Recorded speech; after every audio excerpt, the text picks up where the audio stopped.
Hello, in this video I'm gonna show you how to install and join Google Classroom on your OPPO Find X5 Pro. So in order to do that, let's open our Google Play Store and we'll need to search for an app. So here write Google Classroom and hit the search button.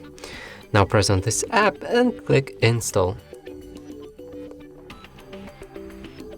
And after our installation process is complete, we can open the app, get started.